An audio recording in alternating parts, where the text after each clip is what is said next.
ये यहाँ पर देखते हैं। देखिए यहाँ पर हम लोग ज़्यादा फोकस करने वाले हैं कि इंग्लिश बोले कैसे, और उससे ज़्यादा इस बात पर फोकस करने वाले हैं कि जो मैटर हम लोग को हिंदी में पता है उसको इंग्लिश में कैसे एक्सप्रेस करें, यानी कि बढ़िया तरीके से इंग्लिश में कैसे लिखा जाए।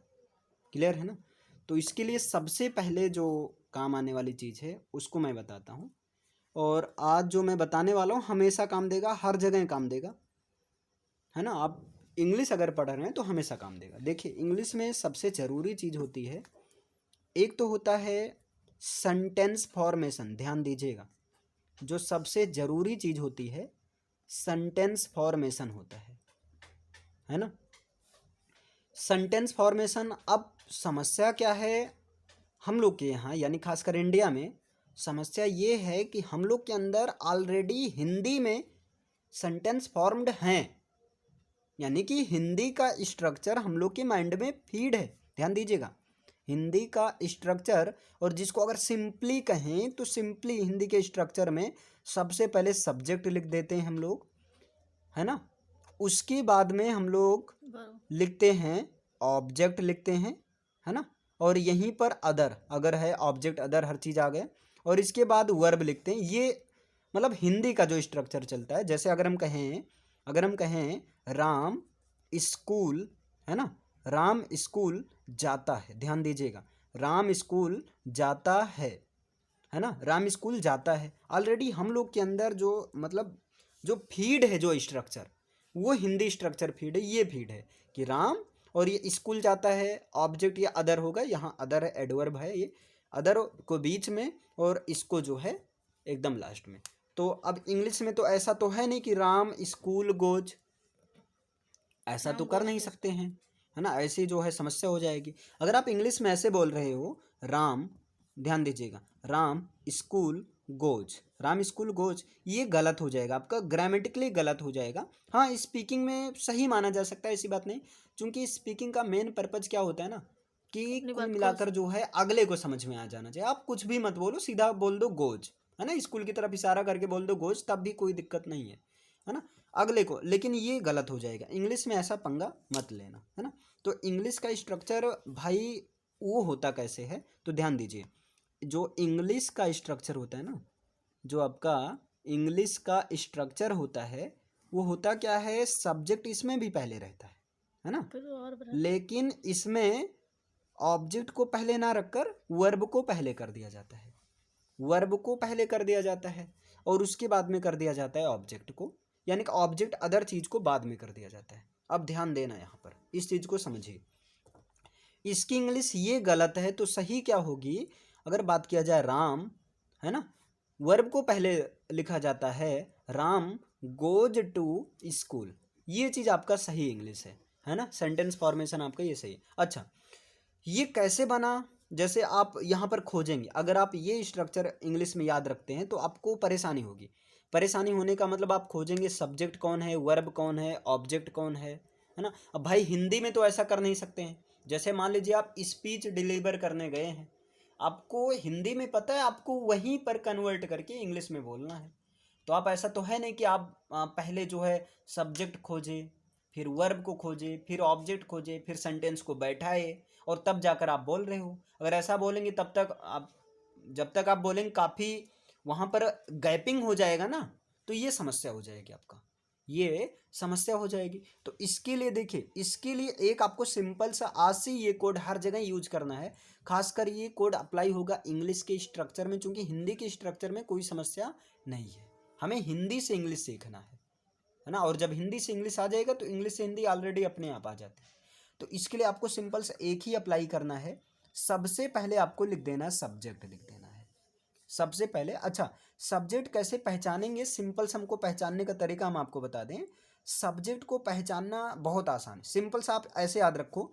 सब्जेक्ट का मतलब इसको ऐसे याद रख लो, जिसके बारे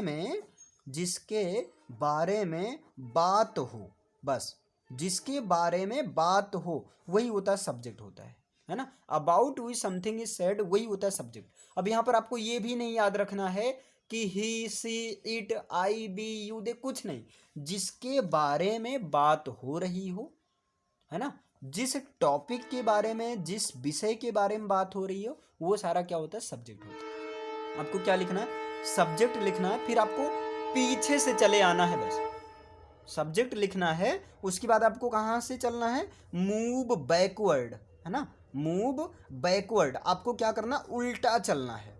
आपको क्या करना है, उल्टा चलना। अगर आप ये स्ट्रक्चर फॉलो करते हैं, दुनिया का बड़े से बड़ा सेंटेंस आप चुटकियों में बना सकते हैं। कोई भी सेंटेंस होगा, कितना ही बड़ा क्यों नहीं होगा, बिना ये खोजे हुए कि वर्ब कहाँ है, ऑब्जेक्ट कहाँ है, सब्जेक्ट कहाँ है, कुछ नहीं, है ना। जैसे अच्छा, ये चीज़ अप्लाई कैसे होगा, आइए इसको भी दिखा दिया जाए। जैसे एक, अगर मैं कहूँ एक, जैसा कि मैं बार बार हर एग्जाम्पल में इस चीज़ को ज़रूर बताता हूँ, जैसे आज थोड़ा चेंज कर देता हूँ। जैसे मान लो कह दूँ, कह दिया जाए जो है, कह दिया जाए सलमान, है ना, सलमान, क्लियर है ना, सलमान धोनी के साथ, मान लो अब सलमान फिल्म इंडस्ट्री से बाहर आकर क्रिकेट खेल रहे हैं, सलमान धोनी के साथ, है ना, सलमान धोनी के साथ भारत के लिए, भारत के लिए, भारत के लिए, है ना, और पाकिस्तान के खिलाफ, ऐसे मान लीजिए, केवल पाकिस्तान के खिलाफ, ध्यान दीजिएगा, पाकिस्तान के खिलाफ क्रिकेट खेल सकता है, क्रिकेट खेल सकता है ना, क्रिकेट खेल सकता है। ये चीज़ है आपका, है ना। अब देखिए, अब यहाँ पर देखो बात किसके बारे में हो रही है, जरा सा इतना दिमाग लगाइए, बात किसके बारे में हो रही है भाई। सबसे पहले यही, जब सेंटेंस मिलेगा ना, फिर देखना यार बात किसके बारे में हो रही, तो बात किसके बारे में हो रही है, सलमान। मतलब यहाँ पर सलमान हो गया सब्जेक्ट, सलमान को पहले लिखो। अब वर्ब, ऑब्जेक्ट, एडवर्ब, इन सबको खोजने की आवश्यकता नहीं है ना, सलमान और जनरली सब्जेक्ट पहले ही होगा। तो यहाँ पर क्या हो गया, सलमान। नहीं नहीं नहीं नहीं नहीं, धोनी के साथ वो अलग बात है, मेन बात तो सलमान के बारे में हो रही है ना भाई। धोनी के साथ भारत के लिए, ऑस्ट्रेलिया के, पाकिस्तान के खिलाफ क्रिकेट कौन खेल सकता है, सलमान। मतलब मेन फोकस सलमान पर किया गया है, मेन बात यही, आपको गलती नहीं करना है। मेन बात किसके बारे में हो रही है, तो बात हो रही है सलमान के बारे में, इसलिए सलमान ही सब्जेक्ट है ना। सलमान विद धोनी गलत हो जाएगा, पाप हो जाएगा, गलती नहीं, पाप। तो सलमान और हाँ धोनी होता तब सही। हाँ, तब वहाँ अगर यहाँ सलमान और धोनी होता तब सही रहता, है ना। तो सलमान, अब देखो, अब नहीं नहीं नहीं नहीं, ये गलती ना करो भाई। सलमान हो गया, अब कुछ नहीं करना है, क्या बताएगा, मूव फॉरवर्ड, पीछे से चलो ना, तो मूव फॉरवर्ड सकता है। अब बताइए, यहाँ एबिलिटी की बात हुई है ना, एक कैपेसिटी की बात हुई है, और जब एबिलिटी, कैपेसिटी, सामर्थ्य, औकात, क्षमता, इन सब की बात हो, तो वहाँ पर कैन का यूज होता है। तो क्या हो जाएगा बताइए, सलमान, और यहाँ पर कर देना कैन, है ना, कैन मतलब सकता है, खेलना मतलब प्ले, है ना, और क्रिकेट मतलब द क्रिकेट, है ना, प्ले द क्रिकेट या प्ले क्रिकेट। आप द को हटा ही दो, कोई दिक्कत नहीं, कोई समस्या नहीं, है ना। Salman can play cricket. अब देखिए के खिलाफ, अब के खिलाफ की इंग्लिश होती है अगेंस्ट, AGAINST।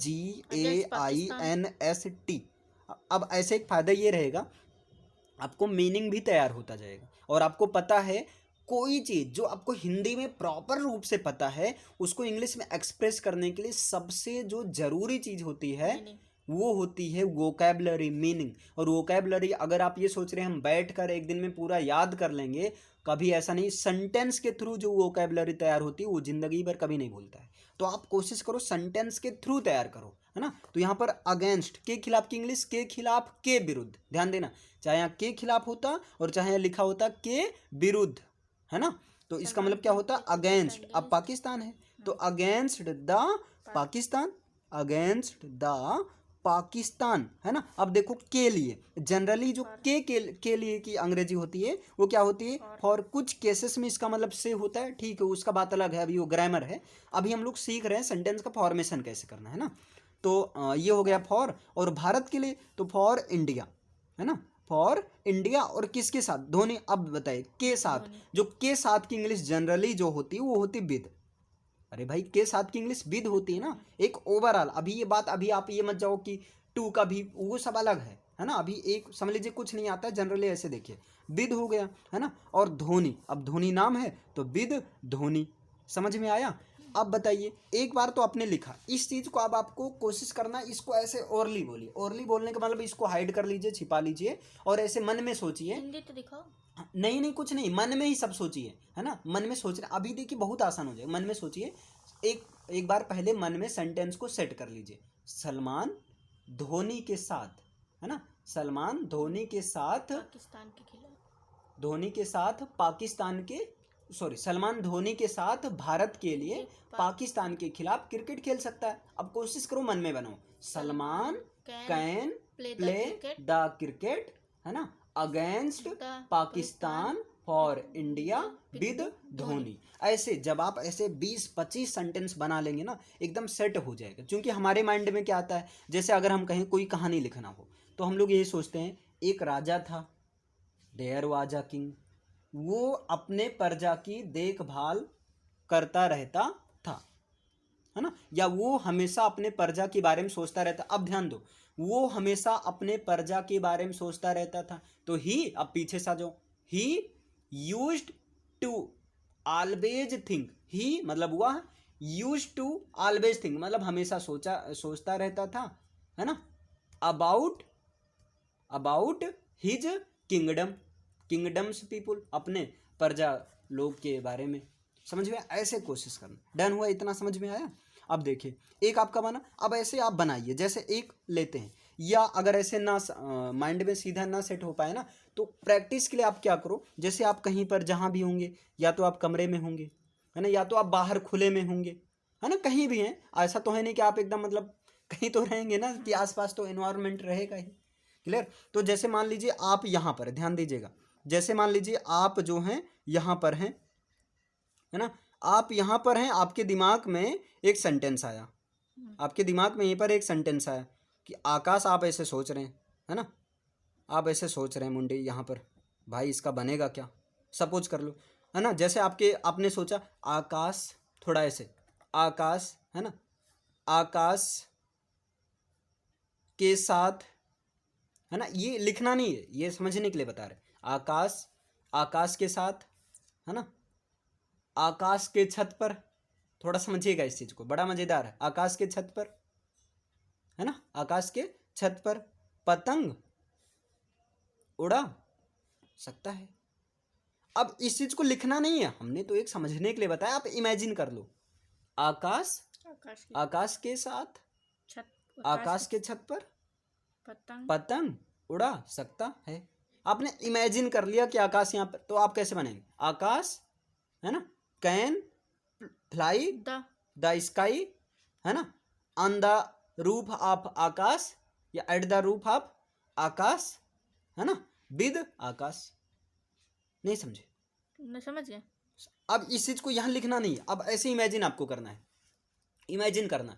आई होप आप समझ पा रहे हैं हम कहना क्या चाह रहे हैं। आकाश कैन फ्लाई द स्काई, है ना, एट द रूफ या ऑन द रूफ, कोई दिक्कत नहीं। अगर आप लिख रहे हैं तो इसमें एट ऑन लगा रहे हैं, डजंट मैटर, है ना, the sky at the roof, at the roof of Aakash, है ना, at the roof of Aakash और विद आकाश। एक दो बार ऐसे प्रैक्टिस करेंगे, क्लियर हो जाएगा, है ना। कोई भी सेंटेंस आपके माइंड में, जैसे आपने मान लीजिए कोई पढ़ लिया है आपने, जैसे कोई मान लीजिए जैसे यहाँ पर है, अगर बीए थर्ड ईयर की बात किया जाए तो एक यहाँ पर है नाइट ऑफ द स्कॉर्पियन है, ध्यान दीजिएगा, एक पोएम है नाइट ऑफ द स्कॉर्पियन है, नाइट ऑफ द स्कॉर्पियन है ना। अब अच्छा, इसके जो पोएट है ना वो कौन है, निजिम इजेकिएल है, सही है ना, निजिम इजेकिएल है, ये है। तो ये नाइट ऑफ द स्कॉर्पियन। अब जैसे इस कहानी को आपको इंग्लिश में लिखना, ऐसे टूटी फूटी इंग्लिश में, नाइट ऑफ द स्कॉर्पियन में। अब आपको हिंदी में प्रॉपर एकदम सेट है कि नाइट ऑफ द स्कॉर्पियन में एक बिच्छू के बारे में कहानी है, तो आप क्या बोल सकते हैं, in the night of the scorpion there is a story about a scorpion. फिर आप सोच रहे हैं जिसमें जो माँ होती है उसको एक बिच्छू काट लेती है ना, जिसमें बरसात के समय में एक बिच्छू जो है एक औरत को काट लेती है ना। तो आप क्या बताएंगे, इन विच, मतलब जिसमें आ स्कॉर्पियन बाइट्स आ मदर, बाइट्स मतलब काट लेती है, डंक मार देती है। आ मदर, एक माँ को, in the rainy season, rainy season में, बिकॉज ऑफ रेन, क्योंकि बारिश हो रही थी। अब ऐसे ऐसे बना सकते हैं अच्छा खासा, है ना। परेशान न होइए, एक एक कहानी रटवा दूंगा, लेकिन इसके लिए सबसे पहले हम कुछ सिलेक्टेड, जो कि एक्चुअल में आपको नहीं पता होगा, जैसे नाइट ऑफ द स्कॉर्पियन ही आपको पूरा लिखना है ना, एकदम प्रॉपर तरीके से लिखना है, तो इसमें कुछ सिलेक्टेड आपको वोकैब बता देंगे, पहले अलग से बना दिया जाएगा। सिलेक्टेड वोकैब का मतलब, देखिए सारे वोकैब को, हर सब्जेक्ट का अपना एक खुद अपना एक वोकैब टर्म होता है ना, अपना एक वोकैब टर्म होता है, तो उस वोकैब टर्म को आपको यहाँ पर बता दिया जाएगा, है ना। जैसे अभी देखा जाए कोर्ट, समझो, एक एग्जांपल समझने के लिए बता रहे हैं। कोर्ट जो है अक्सर बुलाने के लिए वो काल का यूज नहीं करता है, वो समन्स का यूज करता है, समन्स का यूज, है ना। मतलब कोर्ट के द्वारा समन्स होता है, जैसे बुलावा होता है ना, हाँ तो वहाँ हाँ, काल नहीं होता है, वहाँ समन्स होता है, जैसे कि अगर कोर्ट द्वारा बुलाएगा तो समन्स बोलेंगे तो हम। यहाँ समन्स होता है। अच्छा, इसका रीजन, अब ये जो है कोर्ट, तो वही चीज, मतलब कुछ ऐसे टर्म होते हैं जिनका हम अपने हिसाब से नहीं बना सकते, अपने हिसाब से बना देंगे काफी लंबा लोचा हो जाएगा। अच्छा ये बताइए, समझ में आया? हम्म। यहाँ जैसे आप यहाँ देखिए, अब फिर आ जाइए, हम लोग यहाँ पर थे, कितने अंदर चले गए, कोई बात नहीं। देखिए हिंदी स्ट्रक्चर क्लियर है ना। अब इंग्लिश स्ट्रक्चर बनाने के लिए आपको सब्जेक्ट वर्ब ऑब्जेक्ट खोजने की कोई ज़रूरत नहीं है। आप सिंपल से यूज कर सकते हैं सब्जेक्ट, और उसके बाद में मूव बैकवर्ड, मतलब सब्जेक्ट के बाद में आप क्या करो, उल्टा चलो। अच्छा, सब्जेक्ट की पहचान कैसे होगी, तो भाई सिंपल सा है, सब्जेक्ट कैसे पहचानेंगे, जिसके बारे में बात हो। सब्जेक्ट कैसे पहचानेंगे, जिसके बारे में बात हो। लेकिन यहाँ थोड़ा इसके बारे में समझ लेते हैं, क्योंकि इतने से काम नहीं चलने वाला है, क्योंकि अभी टेंस आएंगे तो वहाँ पर सिंगुलर प्लूरल का केस काफ़ी लंबा हो जाता है ना, तो यहाँ ऐसे समझ लीजिए, ध्यान दो, यहाँ पर बात किया गया सब्जेक्ट। अच्छा, इस चीज़ को मैं इधर कर दे रहा हूँ, है ना, इसमें ध्यान दीजिएगा। अच्छा ये चीज़ रिवीजन, एक मिनट, रिवीजन करते हुए बनेगा ना, रिवीजन कर सकते हो आराम से, ठीक है। अच्छा, जैसे अगर बात किया जाए सब्जेक्ट की, है ना, बात किया जाए सब्जेक्ट की, तो ये तो क्लियर हो गया ना। सब्जेक्ट मतलब क्या, बोलो, सब्जेक्ट मतलब क्या, जिसके बारे में बात हो। अब ये बताओ यार, सब्जेक्ट ही के बारे में बात हो सकती है ना, ही का मतलब हुआ मेल के लिए आता है ना, ही का मतलब हुआ किसके लिए आता है, मेल, मेल के लिए आता है। सी के बारे में हो सकता है, सी का भी मतलब हुआ होता है, और एक किसके लिए आता है, फीमेल के लिए आता है। अच्छा, और ये बताओ, कोई नेम, अब वो चाहे एक ही नाम हो, एक नेम, चाहे वो मेल का हो, चाहे वो फीमेल का हो, या किसी का भी नाम हो, इंसान, शैतान, हैवान, भगवान, किसी का भी एक ही नाम हो, है ना। और एक होता है इट, ध्यान दीजिएगा, एक होता है इट। ये चीज, एक तो ये चार लोग मिलकर एक ग्रुप बना लिए, है ना, ये चार लोग मिलकर क्या बना लिए, एक ग्रुप बना लिए, और इन्होंने कहा देखो भैया, हमारा जो नाम है ना वो है सिंगुलर सब्जेक्ट, हमारा जो नाम रहेगा वो क्या रहेगा, सिंगुलर सब्जेक्ट रहेगा। तो इधर आए, है ना, एक इधर आए, एक आए आई, है ना, एक क्या आए आई, और एक आया आपका यू। आई मतलब होता है मैं, और यू मतलब होता है तुम, लेकिन अगर सम्मान के लिए कहना हो ना तो वहाँ पर आप। अब ध्यान देना, इंग्लिश में कोई सम्मान उम्मान नहीं दिया, इंग्लिश में आपको सम्मान देना हो तो आप बोल सकते हैं रेस्पेक्टेड यू, ये बोल सकते हैं। वहाँ सम्मान के लिए पर्सनली कोई वर्ड नहीं है, जैसे हिंदी में होता है ना, आप बोलो तो लगता है हाँ आपके अंदर वो शिष्टाचार है ना, लेकिन इंग्लिश में आप बोलना चाहो तो रेस्पेक्टेड यू बोल सकते हैं। अच्छा, दो चीज़ हो गया। बी मीन्स होता है हम, है ना, या हम सब भी इसका मतलब निकलता है, बी आल आप कर सकते हैं। और होता है दे मतलब वे होता है, उन्हें होता है, उन्होंने होता है, कई मीनिंग होती है। और सुनो, दो नाम हो, या जो है दो से अधिक नाम, two name are more than two name, doesn't matter किसका नाम हो, ये मैटर नहीं करता है। अब ध्यान देना, ये चीज आ जाता है भैया, किस में आ जाता है, प्लूरल सब्जेक्ट में आ जाता है। ये चीज किस में आ जाएगा, प्लूरल सब्जेक्ट में आ जाएगा, है ना। अब देखो ध्यान देना, प्लूरल सब्जेक्ट में आ जाएगा। अब आपको पता है वर्ब, ध्यान देना, वर्ब कभी भी सब्जेक्ट का काम नहीं करता है, लेकिन दो ऐसी कंडीशन है जहां पर वर्ब भी सब्जेक्ट का काम करने लगता है। क्या आप उस दो कंडीशन का नाम बता सकते हैं? वो कंडीशन है, अगर वर्ब की पहली फॉर्म में अगर वर्ब की पहली फॉर्म में आईएनजी लगाकर उसको आप जीरंड के केस में बना दे रहे हैं तो वहां पर वो एज अ टॉपिक काम करने लगता है। अभी इस एग्जाम्पल बताया जा रहा है ना। और दूसरा जो कंडीशन है, अगर उसकी फर्स्ट फॉर्म में के पहले टू लगा दे रहे हैं तब वो इन्फिनिटिव का केस बनाता है और एक टॉपिक का काम करने लगता है। इसलिए ये काम करने लगता है सब्जेक्ट का, और सब्जेक्ट में भी कौन से सब्जेक्ट का? सिंगुलर सब्जेक्ट का काम करता है। जैसे ध्यान दीजिए, अगर हम कहें खेलना, खेलना लाभदायक है, ध्यान दीजिएगा, खेलना लाभदायक है। आप अब ऐड कर सकते हैं सुबह के समय, शाम के समय खेलना लाभदायक है, तो ध्यान देना। अब खेलना लाभदायक है, देखो बात किसके बारे में हो रही है बताइए? खेलना लाभदायक है, किसके बारे में बात हो रही है? सबके बारे में नहीं, खेलने के बारे में बात हो रही है। हाँ तो जिसके बारे में बात हो वो क्या होता है भाई? सब्जेक्ट होता है। अब ये खेलना तो वर्ब है क्योंकि एक्शन है, तो ये तो सब्जेक्ट का काम करेगा नहीं। लेकिन कंडीशन क्या है? या तो इनको जेरंड बना दो या तो इनको क्या बना दो? इन्फिनिटिव बना दो, तो तब ये सब्जेक्ट का काम करने लगेगा। तो यहाँ पर क्या होगा? प्लेइंग। यहाँ पर क्या होगा? प्लेइंग। अब प्रश्न आया भाई प्लेइंग के बाद इज लगाएं कि आर लगाएं? तो ये देखो दोनों कौन सी कैटेगरी में है? सिंगुलर में है ना, तो playing is good, playing is good. अच्छा, एक तरीका ये है। दूसरा क्या है? स्टडीइंग इज गुड, पढ़ना। हाँ, आप कह सकते हैं पढ़ना लाभदायक है, स्टडिंग इज गुड, है ना।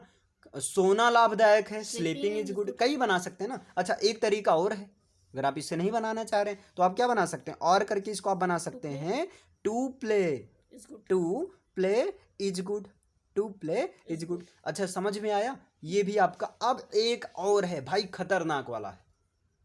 एक ऐसा भी वर्ड है जो कि जो एक प्रकार से सिंगुलर सब्जेक्ट का भी काम करता है, प्लूरल सब्जेक्ट का भी काम करता है, दोनों का काम करता है। क्या उसका नाम बता सकते हैं? वो है आपका देयर है। ध्यान देना, देयर। एक्चुअल में देयर जब एज अ सब्जेक्ट यूज होता है तो इसको बोला जाता है इंट्रोडक्टरी सब्जेक्ट। इंट्रोडक्टरी सब्जेक्ट मतलब इसका कोई मतलब नहीं निकलता है, इसका कोई मतलब नहीं निकलता है। जैसे भाई देखो, ध्यान देना, देयर वाज आ किंग।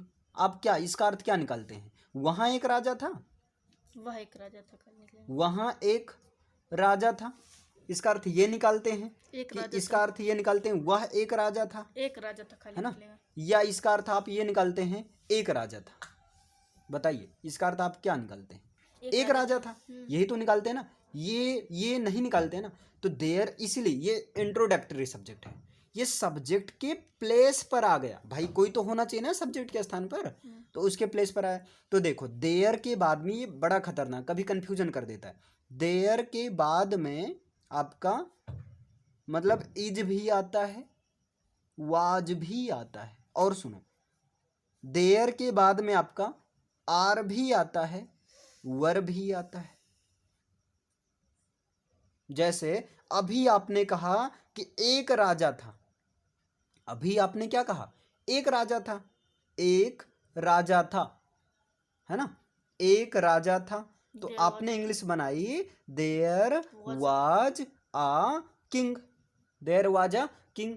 अभी हम कह दें, ध्यान देना, 7 रानियां थी, 7 रानियां थी। अब ध्यान देना, 7 रानियां थी, तो अब आप क्या बनाएंगे?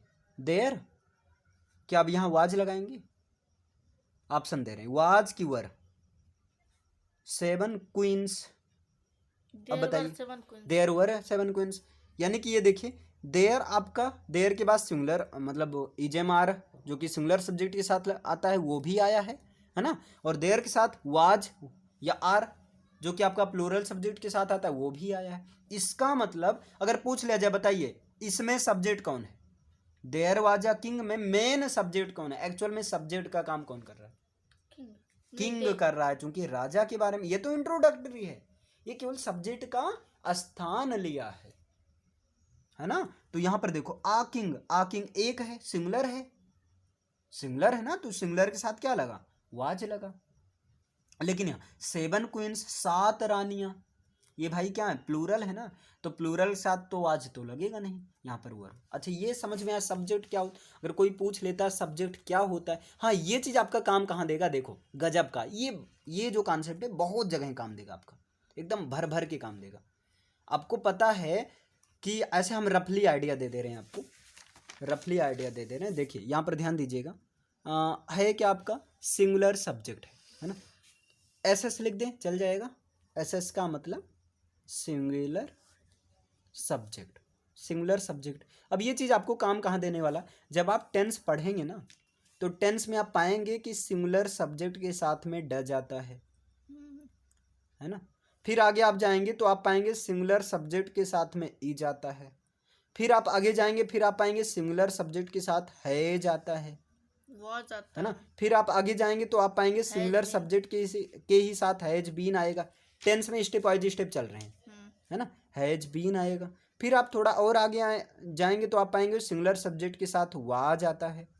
थोड़ा और आगे निकलेंगे तो आपको क्या मिलेगा कि सिंगुलर प्लूरल सबके साथ, मतलब मेन इतना आप डिफरेंस इतना मिलेगा। हाँ एक चीज़ और है, जब आप आगे जाएंगे तो आपको मिलेगा सिंगुलर सब्जेक्ट के ही साथ वर्ब की फर्स्ट फॉर्म में एस या ई एस लगता है, अदरवाइज नहीं लगता है, प्लूरल Did सब्जेक्ट रहता के है। साथ नहीं लगता है, Negative वो तो सबके साथ हो गए। इतना आपको डिफरेंस मिलेगा है ना, जब आप टेंस पढ़ेंगे तो वहाँ पर इसका यूज हो जाएगा। आराम से आप मुस्कुराते हो एकदम, हाँ डज लगाओ है ना, एकदम सही हो जाएगा। जैसे आपका यहाँ से एक बहुत बड़ा कॉन्सेप्ट निकला है, एक बता दे रहे हैं और उसी से आज की क्लास का एंडिंग करते हैं है ना, काफ़ी अच्छा कॉन्सेप्ट है। जैसे डज, जब सिंगुलर सब्जेक्ट के साथ में डज आया तो भाई बताओ प्लूरल सब्जेक्ट के साथ में क्या आएगा, डू आएगा। इतना तो क्लियर है ना, प्लूरल सब्जेक्ट के साथ में डू आएगा। अब बताए डज और डू से एक बहुत बड़ा कॉन्सेप्ट निकला है। अगर अब ध्यान देना, डज है ना और डू के पहले अगर कोई सब्जेक्ट आया है, ध्यान देना, डज और डू के पहले अगर कोई सब्जेक्ट आया है और इसके बाद में आपका वर्ब की पहली फॉर्म आ गई, ध्यान देना ध्यान देना, वर्ब की पहली फॉर्म आ गई है, तो उस पूरे सेंटेंस का जो मेन अर्थ होता है वो निकलता है ता तो है से निकलता है, ती तो है से निकलता है, ते तो है से निकलता है। ध्यान देना, जैसे अगर हम कह दें वह खाना खाता है तो भाई देखो यहाँ कोई पंगा नहीं है, ये सिंपल है, ये सब लोग बना लेंगे, वह खाना खाता है ना, तो यहाँ पर आप सिंपल से बना लेंगे ही ईट्स द फूड, चूंकि सीधा टेंस के बेसिस पर है। लेकिन एक्चुअल में देखा जाए डेली लाइफ में इस चीज़ का इस्तेमाल ही नहीं होता है। इस्तेमाल क्या होता है, वह खाना खाता तो है, जब हम पलट के जवाब देते हैं या कोई देता है ना। हाँ तो यहाँ पर अगर आपको यही जरा सा इसमें कलाकारी कर दिया जाए और कह दिया जाए वह खाना खाता तो है, सॉरी खाता तो है, तो तुरंत आपका कौन सा स्ट्रक्चर फॉलो होगा, डू या डज वाला। अब आपके माइंड में एकदम क्लियर है, डज किसके साथ, डज किसके साथ, सिंगुलर सब्जेक्ट के साथ। सिंगुलर सब्जेक्ट में कौन, ही सी इट, कोई एक नेम और जेरंड और इन्फिनिटिव। जैसे क्या वह खाना खाता तो है तो क्या हो जाएगा ही डज, ही डज। अब वही चाहे तो आप पहले वाला ही पीछे से आ जाओ, ही ता तो है के लिए क्या डज, और खाना की इंग्लिश ईट है ना, और the food, he does eat the food. अब आप बनाओ, आप चेक करो कितना बना सकते हैं, आइए बनाते हैं। वह पानी पीता तो है, he does drink the water है ना, वो सोता तो है, वह सोता तो है, ही डज स्लीप, बस स्लीप, ही डज स्लीप। और बनाइए ऐसे, हाँ हाँ बिल्कुल बोलिए, आप इंग्लिश बोलिए, आप हिंदी बोलिए, मैं इंग्लिश बोल रहा हूँ, उसके बाद मैं, आप हिंदी बोले हम इंग्लिश बोले, चलो ठीक है। बताइए, हम टीवी देखते तो हैं, आई, हम वी हाँ डू वॉच द टेलीविजन है ना, पंखा चलता तो है, द फैन इज, नहीं इज कहाँ गया, fan, the fan does rotate या मूव। एक काम करो, थोड़ी देर कुछ देर आप पहले थोड़ा हिंदी बोलो है ना, उसके बाद मैं इंग्लिश बोल रहा हूँ, फिर आप बोलना हम बोलेंगे, इससे क्या होगा अच्छे से कवर हो जाएगा। चलिए हिंदी वाला, वह बैठता तो है, ही डज सिट, आगे, वह सुबह उठता तो है, he does get up early in the morning. ध्यान देना, अर्ली इन द मॉर्निंग होगा, कुछ लोग गलत बना देते हैं, ऐसे बना देते हैं he does get up in early morning, ये गलत है, अर्ली इन द मॉर्निंग होगा, है ना। और वह चलो अब मैं पूछ रहा हूँ, आसान एकदम से, है ना। सीता गाना गाती तो है, Sita does singing a song, Sita does sing a song, sing verb a की song. पहली फॉर्म, है ना। हाँ, चलिए सीता आगे, does. तुम नाचती तो हो, तुम you do dance, dance, you do dance. अच्छा चलिए आगे, हम पढ़ाते तो हैं, वी भी डू डू स्टडी। टीच, है ना, टीच मतलब अच्छा पढ़ाना, हाँ, टीच स्टडी स्टडी मतलब। मीन्स पढ़ना, वो अच्छा, टीच मीन्स चलो। पढ़ाना। आप लाइक करते तो हैं, आप लाइक करते तो हैं, हाँ मतलब वीडियो को लाइक You- करते तो हैं, you do like the like the video, video, है ना। आप हंसती तो हैं, you you do do love, लाभ, है ना। संगीता मुस्कुराती तो है, संगीता डज स्माइल, स्माइल, है ना। टीचर इमला, इमला मतलब डिक्टेशन, लिखवाते तो हैं, द टीचर या अरे right do, the teacher does right the does dictate यहाँ होगा, है ना। डिक्टेट मतलब लिखवाना, राइट मतलब लिखना, लिखना, ध्यान देना। अच्छा, राइट मतलब लिखना, और डिक्टेट डिक्टेट मतलब लिखवाना, डिक्टेट से ही डिक्टेशन बना है, तो the teacher does dictate the dictation. अच्छा, आपकी सिस्टर खाना पकाती तो है, योर योर सिस्टर सिस्टर पकाती तो है, डज, अरे Does. ये हाँ, डज कुक द फूड। अच्छा और बनाइए, आपकी माँ, है ना, योर मदर, आपको मारती तो हैं, your mother your mother does, हाँ बीट यू, है ना। beat you. अभी देखिए थोड़ा यहाँ प्रैक्टिस की कमी है, ये 2-4 दिन के बाद इसको ऐसे, ये चीज़ जो चल रहा है ये प्रैक्टिस सेशन, और आपको ये पहला नंबर हेजिटेशन दूर हो, ये हेजिटेशन तभी दूर होगा, ये चीज़ चले, ऐसे चले 4-4 2-2 3-3 घंटे ऐसे तुम पूछते रहो बताते रहें, पूछते रहो बताते रहें, फिर ये चीज़ रिवर्स कर दो। रिवर्स का मतलब अपनी सिस्टर को ले